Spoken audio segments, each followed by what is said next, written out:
आज मीडिया में दो चित्र आए। एक ऐसा चित्र जिसको देखकर आपको आनंद की अनुभूति होगी, खुशी होगी। दूसरा एक ऐसा चित्र जिसको देखकर आपको वितृष्णा होगी। नमस्कार, आपका अपने चैनल सत्य खोज पर स्वागत। मैं हूं नेहरा।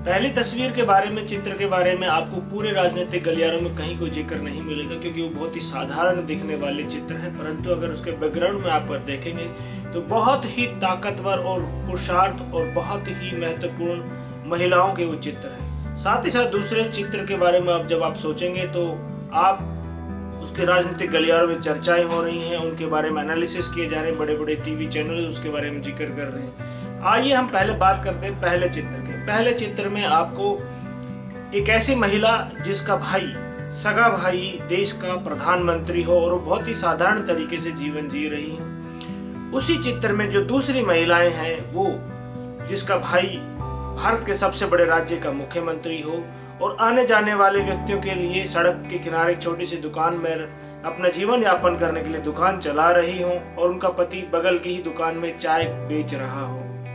आप कल्पना कर सकते हैं कि दो व्यक्ति जिन्होंने अपने परिवार के लिए कभी कुछ नहीं किया, देश और समाज को ही अपने परिवार माना, वो पूरे राष्ट्र के लिए रात दिन लगे रहते हैं। उनके बारे में कहा जाता है वो नींद कम लेते हैं, कार्य ज्यादा करते हैं, देश और राज्य से जुड़े निर्णय लेते हैं। जी हाँ, मैं बात कर रहा हूँ आज गुजरात से चलकर नीलकंठ महादेव के दर्शन करने श्रावण मास में आई प्रधानमंत्री नरेंद्र मोदी की बहन बसंती बहन और योगी आदित्यनाथ की बहन, जो उत्तराखंड में ही रहकर छोटे मोटा सामान बेचकर अपना गुजारा कर रही है, जो मीडिया की लाइमलाइट से दूर है।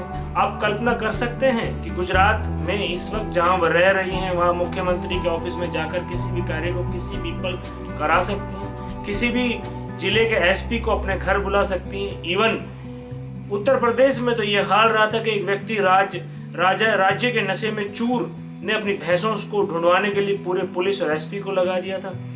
उसी राज्य के मुखिया की बहन उत्तराखंड में छोटी सी जगह पर अपने जीवन यापन के लिए अब मेहनत मजदूरी करके अपना जीवन यापन कर रही है। वो चाहे तो जाकर अपने किसी भी कार्य सिद्धि के लिए किसी भी दरबार में खड़े हो सकते हैं। उनके दुकान के आगे दरबार लग सकता है, नेताओं का, मंत्रियों का, किसी को भी नौकरी दिलाने की क्षमता रखने वाली। परंतु आज हम उनके विषय में बात करने के साथ साथ हम बात करेंगे उन परिवारों के बारे में भी। माननीय प्रधानमंत्री नरेंद्र मोदी जी की माता का कुछ दिनों पूर्व देहांत हुआ था। आपने देखा होगा, बहुत ही साधारण तरीके से बिना किसी ताम झाम के उन्होंने दाह संस्कार किया और अगले दिन अपने कार्य पर लौट आए। वो चाहते तो पूरे देश भर के नेताओं का जमावड़ा वहां लग सकता था, वो चाहते तो बहुत कुछ हो सकता था। परंतु परिवार के बारे में हम बात करेंगे कि जब व्यक्ति के तपस्वी का जीवन जीता है तो परिवार भी तपस्या करता है। उनके परिवार को आप कहीं भी लाइमलाइट में नहीं देखेंगे, किसी भी राजनीतिक दल या संगठन के साथ नहीं देखेंगे, कभी अपने हक या आप जो नाजायज हक है उसके लिए आवाज उठाते नहीं देखेंगे।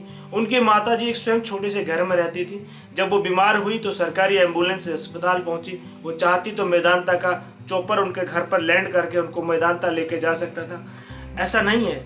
जब एक व्यक्ति तपस्वी का जीवन जीता है तो उसका परिवार भी असाधारण रूप से एक तपस्वी का जीवन जीता है। एक तपस्वी के साथ साथ त्याग और बलिदान की भावना के साथ जीवन जीता है। उनके परिवार के सदस्य, ना नरेंद्र मोदी के परिवार, ना योगी आदित्यनाथ के परिवार के सदस्य कभी आपको कहीं किसी के लिए कहते नहीं मिलेंगे तुम जानते नहीं हो मैं किसकी बहन या किसका भाई हूँ, हम कौन लोग हैं। आपको कभी भी इस तरह की बातें वो करते नहीं मिलेंगी। उनकी माता आज भी साधारण घर में रहती है, साधारण तरीके से जीवन जीती है। योगी आदित्यनाथ के पिताजी का जब देहावसान हुआ तो वो अपने पिता के मुखाग्नि देने के लिए भी नहीं जा पाए, क्योंकि उस वक्त कोरोना चल रहा था। बाद में कुछ समय बाद किसी कार्यक्रम में वो गए तो अपनी माता से मिलकर आए। स्पेशल अपने चौपर का इस्तेमाल करते अपनी माता से मिलने जा सकते थे, परंतु उन्होंने जो परिवार है उनसे जो संस्कार हैं उस संस्कारों को हमेशा जारी रखा है। अब हम बात करते हैं दूसरे एक चित्र की। जो चित्र आया है कि मुलायम सिंह यादव पुष्प गुच्छ भेंट कर रहे हैं राहुल गांधी को।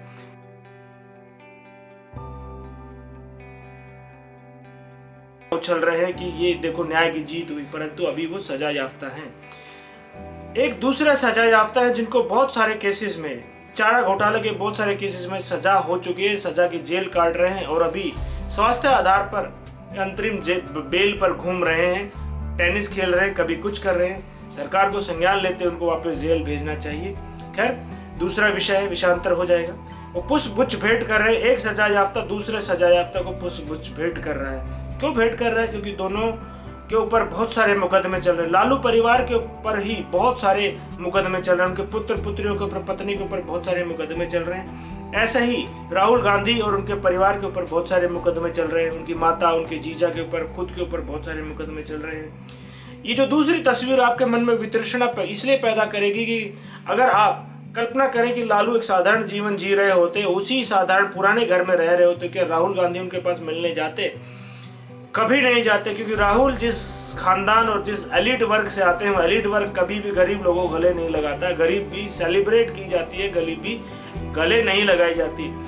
तो इससे ये पता लगता है कि ये इन प्रकार कितने भी भ्रष्टाचार करके पैसे कमा लो, फिर एलिट वर्ग में शामिल हो जाओ, तो एक दूसरे की पीठ खुजाने के काम आते हैं। आई scratch your back, you scratch my back, ये बहुत ही मशहूर अंग्रेजी की कहावत है। उससे आज इस तस्वीर को देखकर आपके मन में वितृष्णा पैदा होगी। तो कहाँ एक परिवार है जो तपस्या कर रहा है, उनके परिवार के सदस्य एक ऐसे साधारण स्थिति में हैं, और एक ऐसा परिवार जो भ्रष्टाचार के गर्त में डूबा हुआ है और फिर भी लोकतंत्र की दुहाई देता है। निर्णय आपको करना है कि आप किस तस्वीर के साथ खड़ा होना ज़्यादा पसंद करते हैं, जिससे आपके मन को हर्षता होती है या जिससे आपके मन में वितृष्णा पैदा होती है। निर्णय आपका है। हाँ, आप सभी से आग्रह है कि वीडियो को लाइक, शेयर और सब्सक्राइब जरूर कीजिए ताकि सब लोगों तक हमारी आवाज़ पहुंचे। वीडियो को पूरा देखने के लिए बहुत बहुत धन्यवाद। जय हिंद राष्ट्र।